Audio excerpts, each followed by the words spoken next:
ಇವತ್ತು ನಾವು ವಂಡರ್ಲಾಗೆ ಬಂದಿದ್ದು ತಗಡಿ ಮೀಲ್ ತಿನ್ನೋದಕ್ಕೆ. ತಗಡಿ ಮೀಲ್ ಇಲ್ಲಿ ಸಜೆಸ್ಟ್ ಮಾಡೋರು ಚೆನ್ನಾಗಿರುತ್ತೆ ಅಂತ. ಆ್ಯಕ್ಚುಲಿ ಸಖತ್ತಾಗಿದೆ. ನಾನು ತಿಂದು ಖಾಲಿ ಆದಮೇಲೆ ರಿವ್ಯೂ ಕೊಡ್ತಾ ಇರೋದು. ನೀವೇನಾದರೂ ಇಲ್ಲಿಗೆ ಬಂದರೆ ತಗಡಿ ಮೀಲ್ ಅಂತ ಕೇಳಿ. ಇದರಲ್ಲಿ 4 ಚಪಾತಿ, 1 ಮೊಟ್ಟೆ, 1 ತಂದೂರಿ, ಸೊ ಇಷ್ಟು ಸಿಗುತ್ತೆ. ರೋಟಿ. ಹಾಂ, ಡಯಟ್ ಫುಡ್ಡು.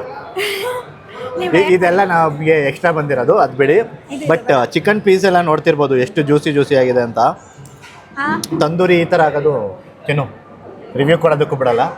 ಸೊ ವಂಡರ್ಲಾಗೆ ಬಂದು ತಗಡಿ ಮೀಲ್ ಅಂತ ಕೇಳಿ, ಟೇಸ್ಟು ಸಖತ್ತಾಗಿರುತ್ತೆ. ತಗಡಿ ಮೀಲ್ ಅಲ್ಲ ಅಂದರೆ ಈ ವಿಡಿಯೋನ ತೋರಿಸಿ, ಈ ವಿಡಿಯೋದಲ್ಲಿ ತಿಂತಿದ್ದಾರಲ್ಲ ಅದನ್ನು ಕೊಡಿ ಅಂತ. ಕಲ್ಲರೇ ಟೆಂಪ್ಟ್ ಮಾಡ್ತಾ ಇದೆ ನೋಡಿ. ಬಿರಿಯಾನಿ ಈ ಥರ ಇರುತ್ತೆ, ಕಬಾಬ್ ಈ ಥರ ಇರುತ್ತೆ. ಬಿರಿಯಾನಿ ಟೇಸ್ಟ್ ನೋಡ್ಬಿಟ್ಟು ಹೇಳ್ತೀನಿ ತಡೀರಿ ನಿಮಗೆ. ಬಿರಿಯಾನಿ ಮಸಾಲೆ ಜಾಸ್ತಿ ಆಗಿದೆ ಅನಿಸುತ್ತೆ. ಬಟ್ ಈ ರೋಟಿ, ಈ ಗ್ರೇವಿ ಮತ್ತು ಈ ತಂದೂರಿ ಸಖತ್ತಾಗಿದೆ. ಹೇಗಿದೆ? ನನಗೆ ಇಷ್ಟ ಆಗಿದ್ದು.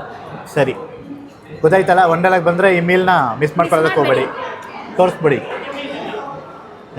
ಸಾಕು ಬಿಡಿ.